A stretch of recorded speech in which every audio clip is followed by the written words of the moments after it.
Приведу простой пример, когда парень с девушкой, например, расстаются, девушка такая у искусственного интеллекта советуется. В этом плане я с тобой категорически не согласна, потому что... Конечно же, можете сразу перебить человека и сказать свое мнение. Вот опять-таки, вот ты сказал, он дает ход решения. Это правильно, потому что ты сразу начинаешь видеть, смотреть.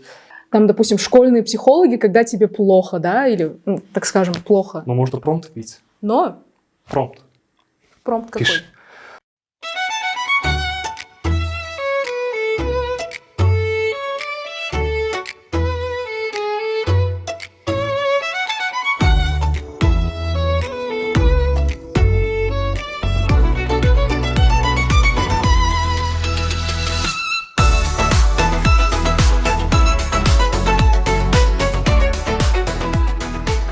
Приветствую всех, дамы и господа. Сегодня Толерант Клуб снимает свой первый подкаст. Я буду в роли модератора, и мне посчастливилось вот сегодня позвать два наших студента с университета КАЗНУ. Первый студент, Даниэль, представься. В какую камеру? Да, просто. Меня зовут Даниэль, я студент первого курса международных отношений, русское отделение. И Азалия, пожалуйста. Меня зовут Азалия, я студентка первого курса международные отношения, английское отделение. Английское отделение. Браво, супер. Толерант делает свой первый подкаст, и это будет наш, наверное, первый опыт в истории. Кто знает, может быть, мы будем покорять большие вершины, и нас будет смотреть вся аудитория. Казахстан, может, дальше посмотрим. Так, тема у нас сегодня как AI, искусственный интеллект, влияет на Generation Alpha, верно? Вот вы пришли со своими твердо сложными мнениями, и мне интересно будет посмотреть, какие факты вы будете приводить, или opinion, тоже мнение, чтобы подтвердить вашу позицию. Так, первый вопрос. Как искусственный интеллект меняет детство поколения Альфа? Кто хочет начать? Давай я вступлю. Можно повторить вопрос? Да. Как искусственный интеллект меняет детство поколения Альфа? Это такой вопрос, на который нужно долго и обширно думать, но если давать короткий ответ, я считаю то, что в некоторых ситуациях искусственный интеллект может повлиять в хорошую сторону в плане быстрое выполнение каких-то сложных задач или помощь в учебе со сложными материалами. Мне кажется, вот это самое такое главное, самая такая большая польза искусственного интеллекта — это помощь в учебе. Помощь в учебе. Да. То есть в детстве, то есть на подрастающего поколения в учебе, в сфере учебы может повлиять хорошо. Конечно, да, тоже согласен с этим мнением. Даниэль, как вы думаете? Во-первых, как вообще каждый generation, он как вообще производится? На данный момент это все считается в технологиях. То есть изначально у нас начинаются миллениалы, у них был доступ в интернет одним из первых, и это формировало вообще их все мировоззрение. То есть большинство миллениалов, они сразу пошли в IT, в программирование, то есть они прям углубились в это. Потом получается, мы, зумеры, мы уже жили при интернете, и у нас был доступ неограниченный к социальным сетям. Да. И это тоже очень сильно сформировало, получается, наше поколение, потому что все инфлюенсеры, все, получается, социальные работники, блогеры, это, по сути, большинство, это именно наше поколение. Потому что, когда ты к чему-то exposed, ты постоянно это видишь, и ты хочешь к этому тянуться. Соответственно, на поколение альфа оно влияет так. Из-за того, что оно изначально, получается, родилось вместе с искусственным интеллектом, не родилось, но оно с ним взаимодействует, по сути, раньше, чем все остальные поколения по возрасту.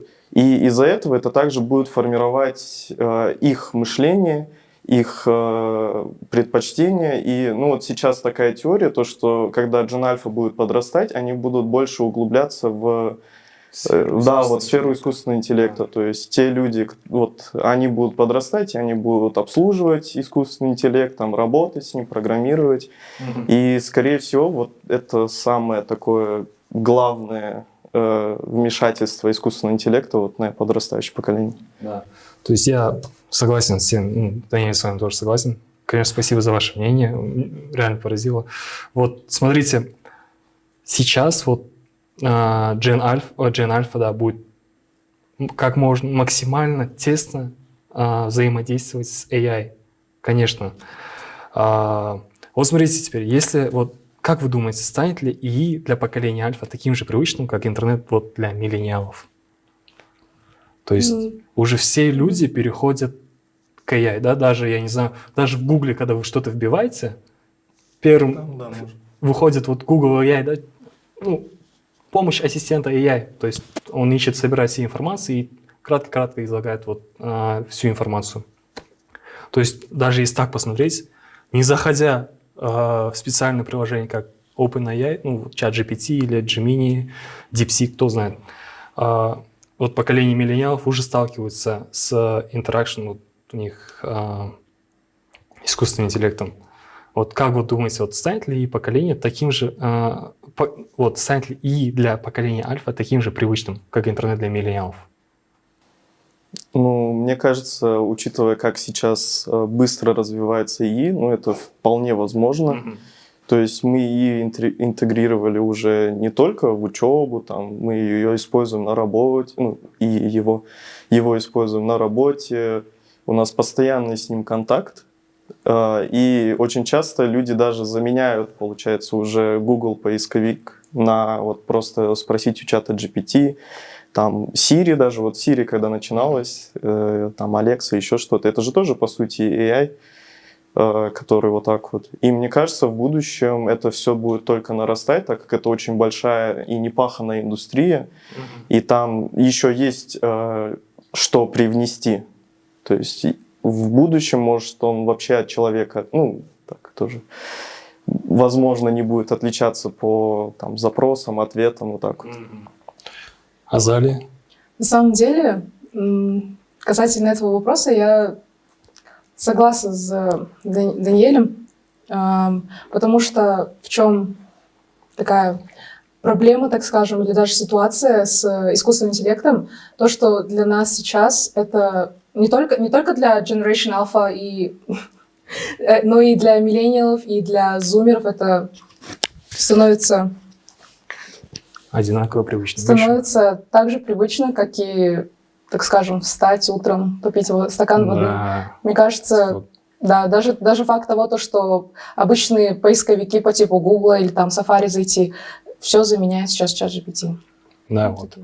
То есть сейчас даже поколение миллениалов, то есть мы приходим к решению, то, что поколение миллениалов также тесно взаимодействует с искусственным интеллектом.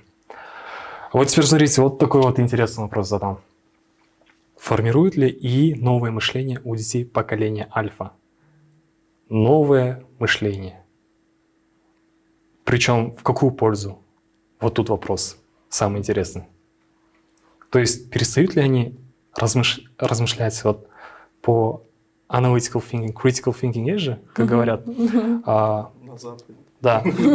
Или, может, они даже им интересно углубляться, или они используют его как своего ассистента, который может подсказать им информацию, и они могут глубоко с ними начать conversation, вот, беседу хорошую. И, может быть, это сформирует даже новое мышление у поколения альфа. Ну, я могу начать. Азалия, вы готовы? Я подумаю еще. Даниэль, давайте. Да. Ну, во-первых, оно, вот как я уже до этого говорил, вот каждая новая технология, она всегда очень сильно влияет на новое поколение. Да. И не исключение. И получается, когда была пандемия, и мы все сидели дома, вот, а Gen Alpha, они также, получается, они проходили вот этот период в школе. И из-за этого, ну, я даже смотрел статьи, 60% из них не готовы углубляться в материал, они не готовы что-то делать, какие-то свои ресерчи. Им нужно решение здесь и сейчас, потому что тогда это требовалось. И пандемия на это тоже чуть-чуть повлияла, а сейчас из-за того, что ИИ, по сути, он тебе изначально дает всегда готовое решение, если его там грамотно попросить, он тебе даст всегда готовый ответ, и это, мне кажется, самое такое опасное влияние на и даже процесс обучения в школе. То есть, несмотря на то, что это, безусловно, это очень сильно помогает, я использую ИИ очень часто и на работе, и в учебе, и в повседневной жизни даже иногда. Но у меня был какой-то сет скиллов базовых, которые в математике, в чистописании, такие, как бы казалось, одинарные и очень простые вещи, но они очень, очень важны, когда человек как личность формируется. То есть если... Свое мышление. Да, и если изначально у него всегда все готово, то есть даже когда у нас фотомасс был тоже, это же тоже, по сути, такая не очень тема в процессе обучения. Да, оно помогает, безусловно, но сейчас я, например, системы очень плохо решаю, такая тема. Там есть, по идее, методы, как решение. Да, то есть они показывают, как правильно решать. Да, но сейчас-то все просто пользуются сразу готовым ответом. Все. То есть, мне так кажется, потому что очень часто я это наблюдаю, даже у нас в университете, то, что такое происходит. Эсэшки, да, наверное? Там, эсэшки. Есть ли человек, который вообще не сталкивался с помощью искусственного интеллекта во время писания, взять различных эссе, докладов, может? Да. Правильно, мне кажется, использовать его надо. Потому что если, опять-таки, ты сказал, он дает ход решения. Это правильно, потому что ты сразу начинаешь видеть, смотреть, может что-то запомниться. А когда ты всегда просишь какой-то готовый ответ, вариант, это, мне кажется, очень сильно убивает какое-то критическое мышление. Азалия, если у вас появилось мнение или contradiction opinion, вы, конечно же, можете сразу перебить человека и сказать свое мнение, если вы прям не согласны с этим. Спасибо, Даниэль. Азалия?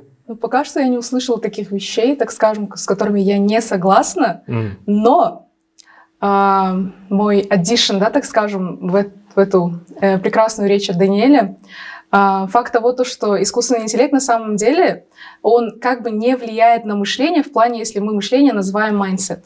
Получается, если у человека с детства какое-то окружение, допустим, влияние родителей, влияние друзей, влияние кого-то еще, одноклассников, бабушек, дедушек, вообще кого угодно, его мышление, оно никак не будет зависеть от искусственного интеллекта. Но если говорить чисто про академический процесс, то да, то на критическое, на аналитическое мышление очень сильно влияет, но при этом, если использовать искусственный интеллект чисто для brainstorming, или для поиска каких-то идей или путей решения какой-то задачи, это очень хороший инструмент. Но надеяться чисто на искусственный интеллект для того, чтобы за тебя выполнили какие-то задания, это, по-моему, очень глупо. Это, конечно, негативно. Но мне кажется, ИИ, он и на mindset влияет, потому что когда у тебя всегда это готовое решение под рукой, это очень сильно влияет на твой собственный процесс мышления, даже независимо от академической какой-то специальности. То есть, если ты сидишь дома и в каких-то бытовых вещах, ИИ же тоже используется, и если ты не делаешь собственный ресерч, когда ты все смотришь, делаешь брейншторм, это очень сильно влияет на именно на само человеческое мышление. То есть, ты всегда знаешь, что у тебя есть готовое решение под рукой, и ты всегда можешь к этому обратиться. И это тоже, не отупляет, но это, безусловно, как-то негативно влияет на особенно детей, когда у них как раз-таки формируется это все и мышление, и общество, и как они в обществе даже себя ведут. У нас опять-таки тоже пример. У нас были соцсети, и они очень сильно сформировали нашу современную сейчас культуру, в которой мы сейчас находимся. Мы сейчас подкаст записываем, это тоже бренч от этого идет. А вот что мне кажется с ИИ страшно, это то, что не совсем понятно, как это будет формировать дальнейшую культуру у людей. И, соответственно, на общество и мышление тоже. Вот смотрите, Даниил, у меня есть к вам такой интересный вопрос, знаете. Вот раньше, до появления ИИ, информация вся, она же была же на просторах интернета, верно? Да. Вот. Что вы можете сказать, когда люди просто заходили в интернет, тоже все самое готовый материал брали и рассказывали? Например, даже могут просто взять готовые вещи, которые уже были загружены в интернет, на просторы интернета. Но мы достаточно быстро к этому адаптировались. У нас появились программы по антиплагиату. То есть в Академии. не повлияло ли это на тоже развитие? Когда, ну, безусловно, но когда ты сидишь в интернете, ты все равно, ты ищешь, ты смотришь, вот тебе вот это не подходит, пролистал дальше, зашел на другой сайт. Это тоже, ну, какой-то, но это механический процесс, который вот всегда происходит. И там тебе вот этот ответ не нравится, ты пошел дальше искать, там поменял, короче, вариант ответа, там еще что-то. Да, конечно, да. конечно. В этом плане я с тобой категорически не согласна, потому что в чем разница готового ответа от ИИ, который, кстати, генерирует, да, идеи, которые уже имеются на просторах интернета, и от идеи, которую ты скопируешь, там, допустим, в каком-нибудь сайте по типу знания, да, вот который такие имеется. Как называется же как-то? Тоже для школьников придумали. Brainly ГДЗ еще да. было, помнишь? И в чем разница вот этого ответа, скопированного оттуда, и который ты сдаешь учителю, а потом ты копируешь из искусственного интеллекта, из ChatGPT, и ну, по факту это два одинаковых ответа. Это, конечно, я могу сказать, то, что это влияет на какие-то research skills, да, вот как это называют, но в плане, мне кажется, когда ты используешь интернет, да, просторы интернета или там искусственный интеллект чисто для того, чтобы просто ты берешь, копируешь работу и сдаешь, мне кажется, нету какой-то такой разницы. Мне кажется, есть, потому что ИИ сейчас, так как он развивается, и он продолжает становиться все новее, моднее, мощнее, его очень часто можно легко спутать с обычной человеческой речью. Особенно вот, ну, там, в школьных пространствах, в университетских пространствах. Очень многие преподаватели, они же вообще из там, бумерского поколения. То есть и для них вообще нету никакой разницы в этом плане. А когда он был в интернете, и да, первое время это было очень легко. То есть да, вот там знания.com или еще что-то, где уже готовые ответы лежат. Но это было очень легко проверить и посмотреть то, что этот человек, он скопировал вот отсюда. Можно было достать ссылку, можно было очень легко вот выявить плагиат. А сейчас, из-за того, что он продолжает развиваться, уже есть там перефразировщики тоже и типа, которые, которые там делают его более человеческим. И вот в этом проблема, то что, безусловно, все мы, не знаю, я списывал, тоже не буду врать, были у меня в школе моменты, я списывал, но я готовился, и меня было очень легко поймать, потому что это, когда человек проверяет, он это сразу видит. А вот ИИ, вот это вот главная проблема, то, что непонятно. И проверить достаточно становится тяжело вот с каждым днем. То есть, вот опять-таки, ну какой-то вот этой честности нету перед самим собой, короче, вот так вот. Знаешь, честность перед самим собой, она... Смотрите, перебью. Вас перебью. Смотрите. Говори. Честность с самим собой, мне интересно. Вот. Ага. У меня просто вопрос тоже к этому относится. Вот смотрите, может ли, например, вот Gen Alpha привязаться эмоционально сильнее к ИИ, чем к людям? Ну, я слышал о таком. Надеюсь, что нет. Если честно, я тоже надеюсь, что нет. Это уже, да, вот эпизод «Черного зеркала». Вот смотрите, вы делились крайне личными информациями, которые вот для вас так важны, не с людьми, ну, с сильно знакомыми людьми, close people, а искусственный интеллект. Вот. У меня не было такого. У меня тоже. Типа, как бы слишком такие, знаете, personal. Нет. эмоционально как-то? Нет. Но я слышал то, что... Или, да, так может, делают. истории, которые вот знакомые. Ну, например, приведу простой пример, когда парень с девушкой, например, расстаются. Девушка такая у искусственного интеллекта советуется вот, и рассказывает свои чувства. Как думаете, может ли, например, ну, в будущем, конечно, искусственный интеллект развивается очень сильно, даже за какие-то недели уже в новостях слышим новые и новые изменения. Вот до такой степени, что уже человек не особо будет важен. В плане таком, как психологическая привязанность или там Да, как эмоциональная оказывание какой-то привязанность. поддержки, да? Да. То Если есть- так смотреть, то вообще по психологии люди, вот, вообще мышление людей или там их поведение, оно очень динамичное.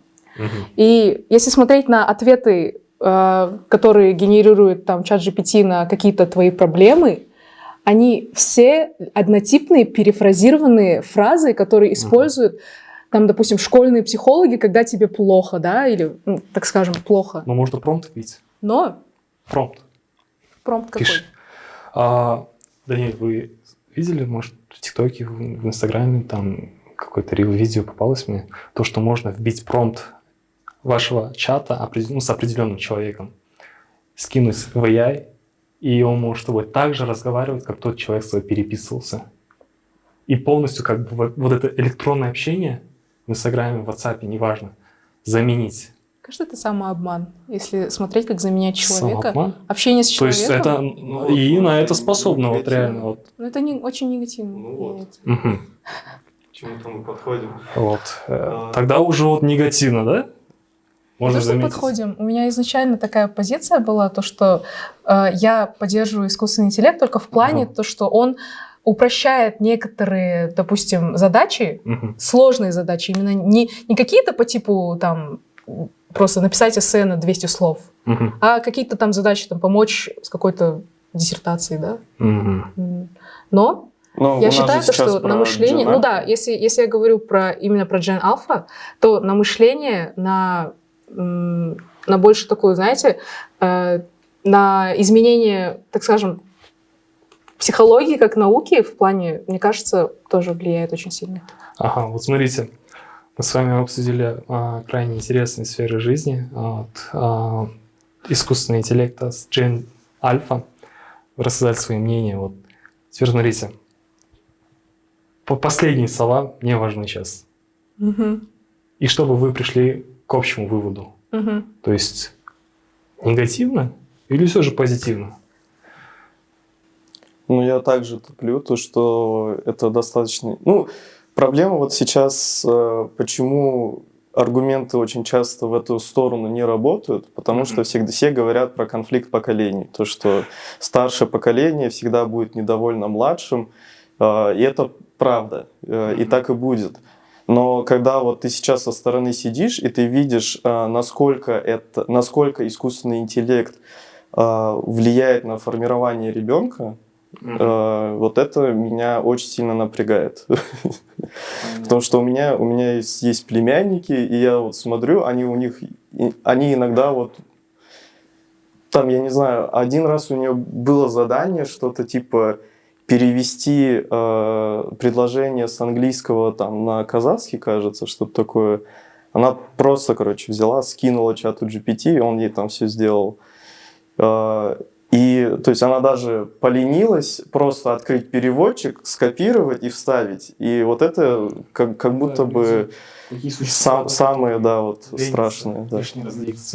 Инстинкт самосохранения, да, скажем так. Вот. Получается, Даниэль, да? наш медиатор, у которого не должно быть мнения, у него теперь свое мнение. Вот смотрите, Даниэль, Получается, Хорошо, я да. все По сути, рассказал. инстинкт самосохранения формирует чат GPT, окей. Ну, может быть, Окей. почему Да. нет? А теперь, смотрите, теперь позитивно, да? Позитивно. Вот последние ваши слова, я потом скажу, за кого я больше. За какую позицию? Вообще, изначально, я это уже несколько раз говорю, у меня была такая позиция, то, что Да. я тоже поддерживала, типа, так скажем, факт того, то, что присутствуют и негативные стороны искусственного Да, интеллекта. ну, Поэтому, вас мне больше кажется, плюсов. даже если я не часто соглашаюсь с мнениями, мне нужно в некоторых, так скажем, позициях согласиться с Даниэлем. Поэтому that's my final answer. Конечно же, есть. Приходим к общему выводу. Модератор. То есть я думаю, то, что вот две стороны идеально справились с вопросами, ответили, открыто сказали свои мнения, выразили. Очень понравилось. Как вам подкаст вообще сам? Хороший, да? Приглашайте чаще. Да, приходите чаще. Только, пожалуйста, другую тему. Да, конечно, будем пожалуйста. думать На самом-то над самыми крутыми темами, у Да. которых абсолютно разные мнения у людей. Да. В общем, приходим к мнению, то, что AI для Gen Alpha имеет как и позитивные, так и негативные стороны влияния, да? Вот. Ну, это могли сначала сказать. Ну да, мне кажется, с Мы этого могли нужно было 30 начинать. минут сейчас не сидеть. Изначально. Ну, давай вот ты Да, я- сейчас нас рассудишь и все-таки скажешь, чего больше, негативных или положительных. Если кратко, максимально кратко. Ну Да. нет, сколько Да, хочешь, негативно. наверное. Да. Негативно. Ну, Поколение всё. потеряно. Можем даже назвать не Gen Alpha, а Gen. Даниэль, спасибо, что Это пришли. ужас, это Очень ужас. рад попрощаться. Азалия, спасибо. Будем надеяться, что вы Да. придете еще раз, в следующий раз с новыми opinion. Спасибо. Мы заканчиваем. Всё. Пока. That's a Да. wrap.